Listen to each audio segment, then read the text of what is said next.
Nation? Welcome to another edition of the WiseTake NBA DFS Early Look CK013 here.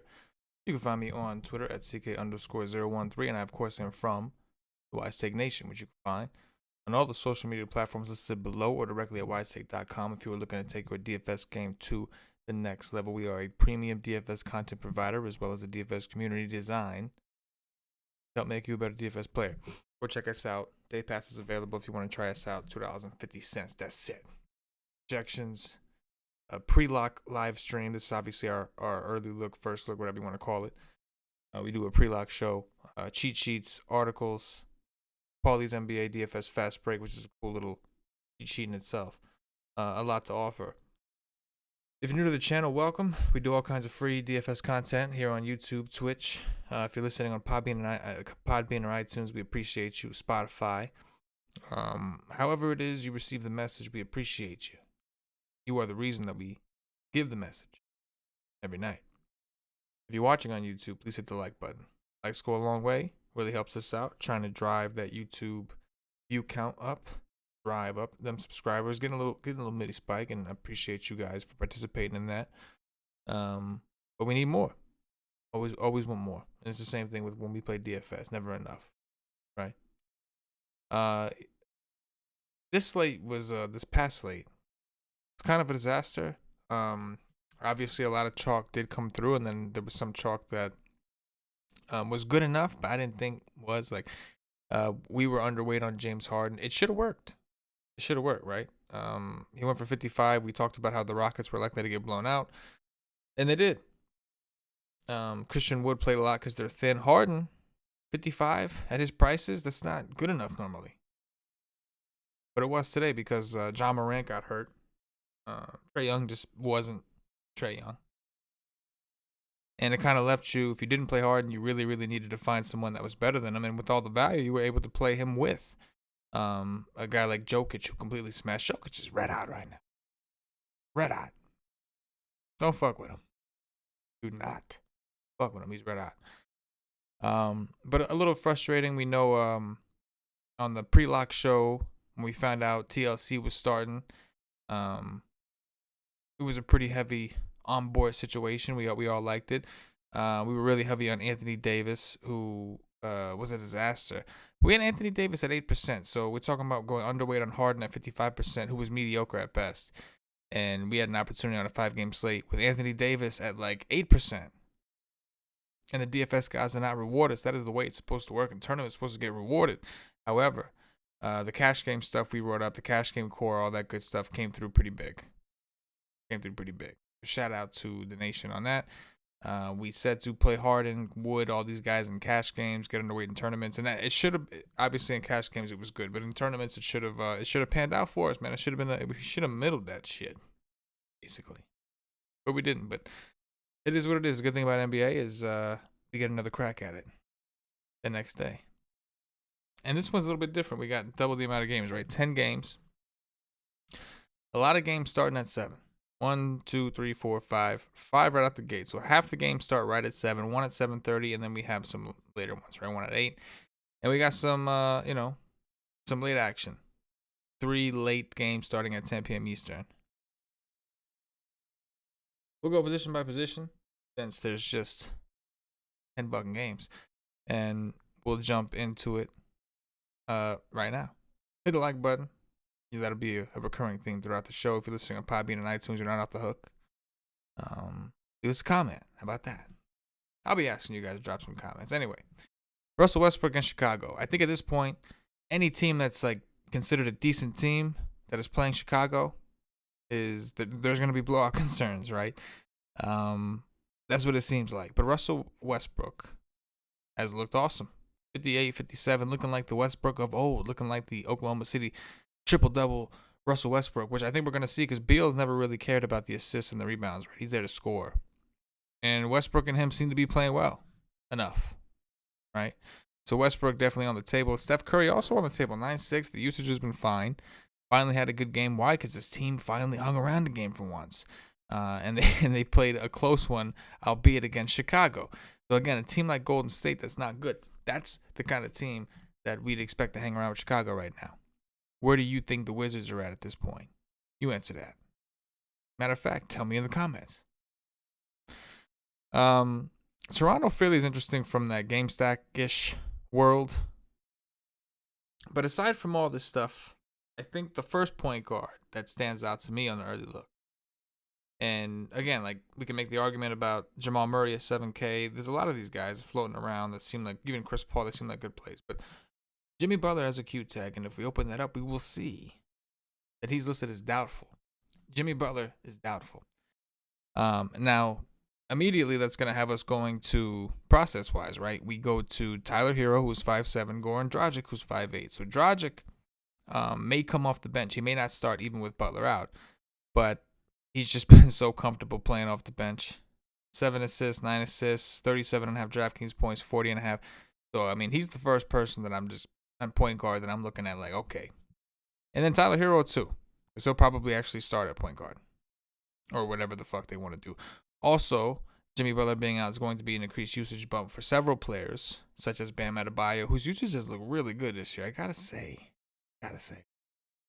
But right out the gate at point guard, I think Dragic and Hero are going to steal the show, particularly Dragic, right? Him in particular. The rest of the stuff is sketchy. Killian Hayes played big minutes, but Derrick Rose is supposed to be back. We don't really trust that, right? Kendrick Nunn is 4K. He's played 8 minutes all season. I mean, I say all season. It's only been a couple of games, but as many minutes as he's played last year, to see how he regressed during the year to a bench role. And now to see he's not even getting playing time. Shows you how quick shit can change in the NBA. But yeah, that's going to absorb a lot of the tension at point guard. Going over to shooting guard, Bradley Beal is 9-3. So playing Russell Westbrook and Brad Beal together has been a pretty interesting proposition, although it does seem like Beal has only really had one game where he's ceilinged out, but the minutes for him look good. As far as resistance goes, the matchup is fine. Matchup is good. Bull's not a good defense, that's why they're getting slaughtered every single night. But the price doesn't like stand out, right? Same thing with Booker at 9-1. Paul George is starting to creep up, right? He's been playing a little bit better outside of that game against Dallas. But he's been playing a little bit better overall. His price is now elevated.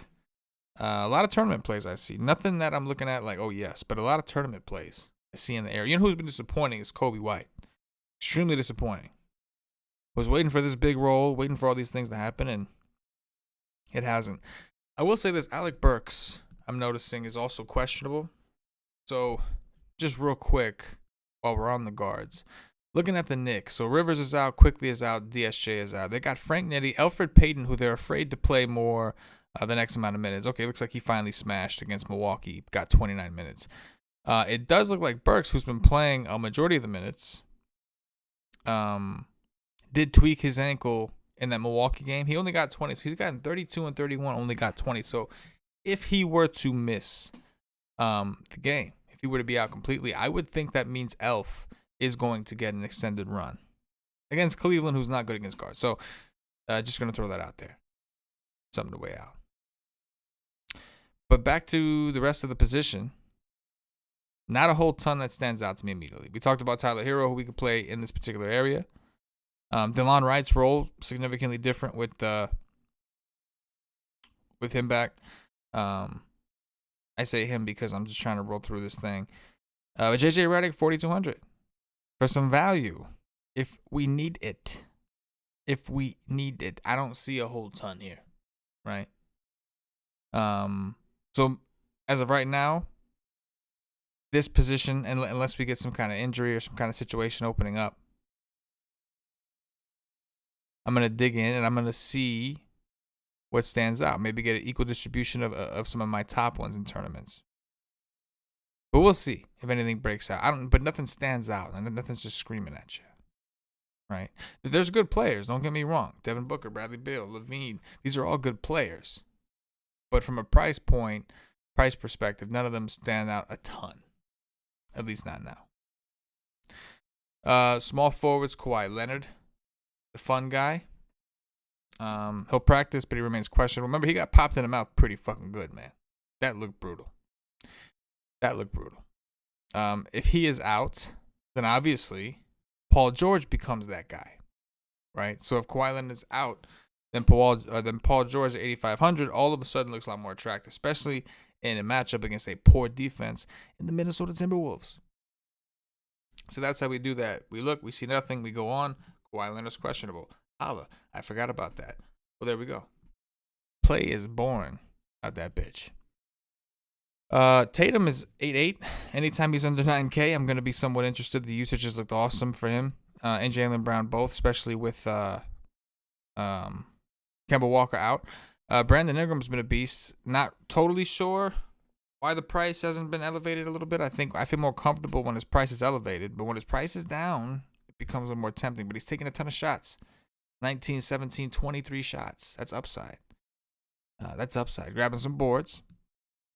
And he's playing Phoenix, but Phoenix has looked significantly slower. Right? Haven't they? Significantly slower. Don't see a ton that stands out to me at this position. Right? Josh Jackson, we already had Josh Jackson Day. If Blake does come back, those situations not nearly as good. And there's JJ Redick against staring me in the face. He burned me the last time. I think it was Christmas Day. I was a little heavy on him. Didn't end well. End of story. It's not a pretty position. It's definitely not. So one that we either are going to, again, something's going to kind of open up for us as we research it throughout the day, or we end up punting it. And that's going to depend on some of the news that we have breaking out. And we'll take a look at our projections and see what they look like. There are options. Guys like Jay Crowder, Patrick Williams, I guess, is an option. But none of them are like comfortable options. Maybe Nick Batum. If Kawhi Leonard is ruled out. A little something. But there's nothing here that stands out a ton that I'm super excited about. You know, it's a shame is Troy Brown's role. He looked like he was going to take the next step. Russell Westbrook seems to have really kind of just put that down, right? But I guess if I was going to pick a guy based off price, I would pick Ingram at 8.2. Based off of price versus matchup and everything combined. Giannis a power forward against Miami. No Jimmy Buckets, whatever the fuck that's worth. Giannis coming off of a pretty good game, but his team was blown out by the Knicks. That's right. They didn't just lose. They were blown out by the New York Knicks. New York Knickerbockers. Unbelievable. He's on his own planet. If we get some value opened up, I'm never going to tell you not to play Giannis. Sabonis has been fucking balling. Right? Just balling. He just played Boston and got 41 minutes, didn't do as well as he had done in previous games. But if that's like somewhat of a floor we're looking at, I can live with that. I really can. Zion, this is actually I know I talked about Ingram, but this is actually a really good spot for Zion, right? Bigs against Phoenix. That's a thing. Yes, it is. Lauri Markkanen's questionable. That could make things interesting. Maybe that would help out guys like Otto Porter. Right? Maybe everybody would have to play. Let's take a look at who they got into the position. Probably going to help out Patrick Williams. We'll have to check Thaddeus Young's status. Oh, he's probable. Thaddeus Young is probable. Interesting at 3.7. So that's a situation we're going to want to monitor throughout the day. If Markkanen does miss, could get some potential value opening up. Larry Nance kind of puzzling, right? Larry Nance has love out against Charlotte, 52. Where did that come from? And hasn't looked like that, I guess, involved since. That's one to keep an eye on. Chris Boucher got 28 minutes against the Spurs and went for 53 DraftKings points, 10 rebounds, 22 actual points, just smashed against the Spurs. Not as good of a matchup, I don't think, against Philly with Embiid down there. But I'm still going to point it out because that was phenomenal. And it seems like we're finally going to get an opportunity to see what he can do. Okay. So Karl-Anthony Towns is still out. Okay, didn't realize he was still out. That's on me. By missing that, this whole time we've had plays right in front of our face against the Clippers, right? Beasley, D'Angelo Russell, I can dig it. And now, Mr. Naz Reid, who against the Lakers played 28 minutes. I'm comfortable with that. 5-1, I'm comfortable with that. I think we found Towns is kind of a big deal, right? He's kind of a big deal. But I think we found a team to kind of load up on, at least on our initial look.